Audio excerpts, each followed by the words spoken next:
Hi, it's Katrina. Number 10. Tamagati. The Great Sahara Desert is responsible for swallowing the ancient Roman outpost of Tamagati in North Africa. The city was originally founded around the year 100 AD, built in the province of Numidia, what we now call Algeria. Under orders from Roman Emperor Trajan, the city was constructed on a flat spot in the desert, surrounded on all sides by countless miles of sand dunes. What started as a small settlement at the fringe of the Roman Empire quickly grew to become a mighty city. By the 3rd century AD, it had a population of about 15,000. It wasn't as big as Rome, yet historians claimed it was one of the most beautiful and exotic places in the Roman Empire. It was a unique metropolis rising from the very sand of the desert, like something you might see in Disney's Aladdin. Tamagati still has many of its most impressive architectural features. Although the city was lost in the desert and its ruins were forgotten, it hasn't completely decayed. Walls of houses are still partially standing, and there's a gigantic arch that may have been built in commemoration of some ancient victory. There are even the remains of a library and over a dozen Roman bathhouses. This was a truly spectacular desert city, but it was destroyed shortly after it reached its peak.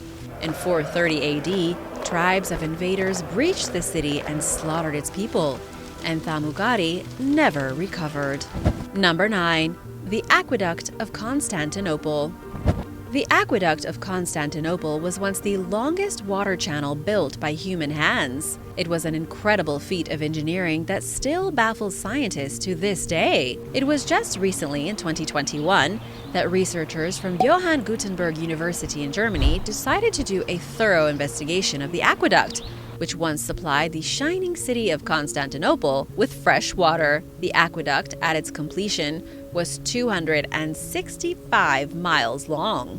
At the time, Roman infrastructure was far ahead of every other civilization in the world. They had better roads, bigger harbors, deeper mines, and longer aqueducts. Their most groundbreaking achievement really was water management, bringing a supply of drinking and bathing water straight to its people, even if they lived far from the source. Researchers from the university say some cities in the Roman Empire had more fresh running water than their modern versions have today. That just proves how effective Roman infrastructure really was. When Roman Emperor Constantine the Great declared Constantinople the new capital in 324 AD, it was important to bring water to the city.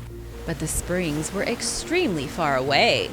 Then, as the city grew and expanded into the 5th century, the springs grew even further away than before. The Great Aqueduct continuously had to be extended until it reached its maximum length of almost 270 miles. It consisted of impressive masonry channels, hundreds of tons of stone and concrete, over 90 bridges, and even underground tunnels a mile long. The aqueduct was one of the greatest marvels of the Roman Empire, a shining example of how the ancient world really did look like it was straight out of a fairy tale. Number 8. The medieval city of Vijayanagara. The medieval Indian city of Vijayanagara is hardly recognizable, as it's little more than a decrepit ruin, some blocks of stone scattered throughout a wasteland of natural rock hills. But in the 14th century AD, this city was the capital of the mighty Vijayanagara Empire. Much of the information we have about this mystical place comes from either ancient historians or recent archaeological discoveries. The Persian traveler Abdur Razak wrote in 1440 that the city was protected by 7 layers of fortifications standing before the main gates to the royal palace. Each layer of fortification protected a specific part of the city. The only way for an invading army to reach the palace was to fight through each defensive perimeter. Even Domingo Paes, the Portuguese traveler, wrote that the city was the best in the world around 1520 AD. At one point in time, Vijayanagara may have had upwards of 1 million residents. The explorer Robert Sewell wrote during the colonial occupation of India that in the 1800s, the city was still filled with countless shops and bazaars. Then, in 1646 AD, the Vijayanagara Empire was defeated by the Deccan Sultanates in the Battle of Talikota. This loss rapidly led to the collapse of one of the most impressive cities in the world. Even though the city remained occupied for another few centuries, it was effectively ruined. After the 1800s, it was only ever used by local merchants as an outdoor marketplace. Number 7. Matsumoto Castle. Matsumoto Castle is without a doubt one of the most picturesque castles in Japan. This ancient place is straight out of a fairy tale from the Far East, built with snowy mountain peaks in the background and surrounded by cherry blossom trees. The castle should not be confused with Himeji Castle or Kumamoto Castle, although all three of them look incredibly similar. Matsumoto Castle is by far the most majestic of them all, built as the seat of the Matsumoto domain during the Edo period under the Tokugawa shogunate. It was completed in the 16th century, and to this day its original wooden architecture remains.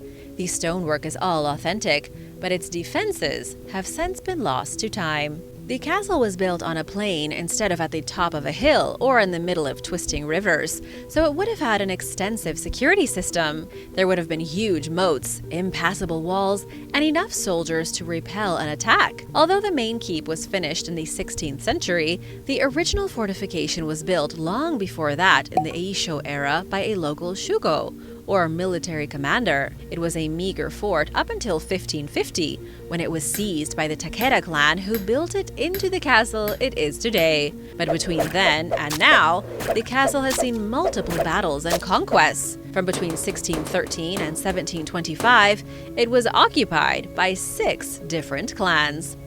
Number 6. The Temple of Hercules Victor. The oldest marble building still standing in the city of Rome is the Temple of Hercules Victor. The mysterious round temple is miraculously still intact after over 2,000 years, with its pillars still somehow upright and supporting the roof. It immediately catches the eye of any visitor because it really looks like something you would expect to see while walking through the city of Rome during the days of the empire. Amazingly, it hasn't changed almost at all since it was built around the year 120 BC. The Colosseum might be a more impressive sight, but the Temple of Hercules is mostly in its original form, whereas the Colosseum is still largely destroyed. The Temple of Hercules also holds the title of being the second oldest complete building in the city made entirely of Greek marble. The biggest mystery is that we don't know who the temple was originally dedicated to. It was eventually dedicated to Hercules, the victor, but nobody knows when that happened. It's possible the temple was initially made for the worship of a different Greek deity, then later it was attributed to Hercules. After all, the temple did spend a brief amount of time as a church in 1132 AD. Committed to Saint Stephen. Then it was later dedicated to Saint Mary of the Sun. It's a great example of how a building can be reused and repurposed depending on the popular god or saint at the time. Number 5. The Assassin's Castle. Lamsar Castle was a very real ancient fortification used by a group of professional assassins. The castle was occupied by the Fidai military group, also called the Hashashin. They were part of the Nizari Ismaili sect established as a distinct branch of Shia Islam about 1,000 years ago. The group was made up of assassins specialized in murdering political figures, often in public. They were behind the murders of at least 3 major caliphs and 1 ruler of Jerusalem. They also killed multiple leaders in the Muslim and Christian communities. Their base of operation was Lamsar Castle. In its prime during the 12th century, the castle was magnificent. It was built in the center of the Alborz Mountains, overlooking deep, twisting valleys and the Caspian Sea on the horizon. But because the castle was so horribly destroyed by the Mongols around 1256 AD, it's difficult to imagine what exactly it once looked like. We can only picture a tall castle in the midst of sprawling, dusty mountains, each day filled with the clamor of assassins training for battle. Number 4. Dhammasakyamuni Monastery. The Dhammasakyamuni Monastery is not a place many people have heard of before. It's one of the last remaining limestone cave temples in Malaysia occupied by monks. The cave is nestled against the foot of Mount Kanthan in the Kinta Valley. It looks like a spiritual retreat straight out of an ancient Southeast Asian storybook. A total of 15 monks live inside the monastery, but they might not be there for too much longer. In the 1960s, the local government leased the sacred mountain to a cement company for quarrying. Although the fairy tale mountain home of the monks was left untouched, the quarry was built close enough to ruin the peace and quiet. The dynamite explosions needed to extract the limestone shakes the very foundations of their home and can be heard echoing through the valley like gunfire. It's a real shame because the Buddhist sanctuary was built over a century ago, with monks originally drawn to the area because the mountain resembles a reclining Buddha. The monastery was once a peaceful place, with the only sound being the drip of water from stalactites on the cave ceiling. Monks even used this water to bathe themselves. However, the peaceful mountain monastery is on the brink of destruction because of the limestone mine. Number 3. Hkauska Castle. In the Czech Republic, there is a mysterious fortress that supposedly hides a gateway to hell. It's a Gothic structure perched on the edge of a cliff that looks kind of like an abandoned insane asylum from the outside. It's north of Prague, located in the Liberec region in the municipality of Blace. According to local legend, Hkauska Castle was once a source of demonic monsters that plagued local farmers. It was built between 1253 and 1278 in the absolute middle of nowhere. Prague was significantly smaller 8 centuries ago, and the hills where the castle stands today were once isolated. The castle was constructed far away from trading routes in a darkly forested region, similar to Transylvania. King Ottokar II of Bohemia used the castle as his administrative center during his reign between 1253 and 1278. But what about the alleged portal to hell? There is supposedly a crack in the limestone foundation of the castle that leads to a bottomless pit. Legends throughout the Middle Ages spoke of demonic creatures crawling out from the pit and terrorizing the countryside. We don't know if there's any truth to this, especially since Eastern Europeans were especially paranoid in the Middle Ages, scared of everything from vampires to werewolves. What we do know is that a chapel dedicated to Archangel Michael was allegedly built over the crack in the ground, thereby preventing more demons from escaping hell. Number 2. The Catacombs of Kom el Shokafa. The Catacombs of Kom el Shokafa is one of the most intense places in all of Egypt. It's not nearly as popular as the pyramids or the temples at Luxor, and yet it was considered to be one of the 7 wonders of the Middle Ages. A visit here will almost certainly be spent alone, perusing the dark and deep passages of a haunted necropolis on the outskirts of the ancient city of Alexandria. The unassuming entrance to the catacombs looks like nothing more than a well, but there is a spiral staircase which leads down into the dark, where a pharaonic funerary cult once participated in creepy rituals.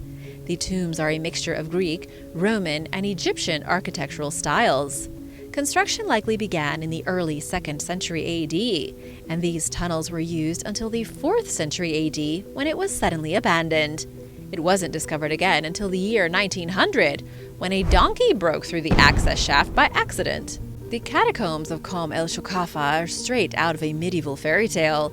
It's one of the only truly creepy underground catacombs in the world, with partially flooded chambers and cracked tombs where the dead had lain undisturbed for almost 2,000 years. Number 1. Warwick Castle. Warwick Castle is one of the greatest military castles in all of England. It's exactly what you expect a fairy tale castle to look like, with its tall towers and white-gray defensive walls. It's sitting in the town of Warwick at the edge of a sandstone bluff, originally constructed by William the Conqueror in 1068 AD. It was later rebuilt in the 12th century, but its architecture is still largely original. It was used all the way until the 17th century when it was converted into a country house. It didn't become a tourist attraction until around 1978, when it was purchased by the Tussauds Group, who also happened to own the Madame Tussauds wax museums. Warwick Castle played a major role in British history.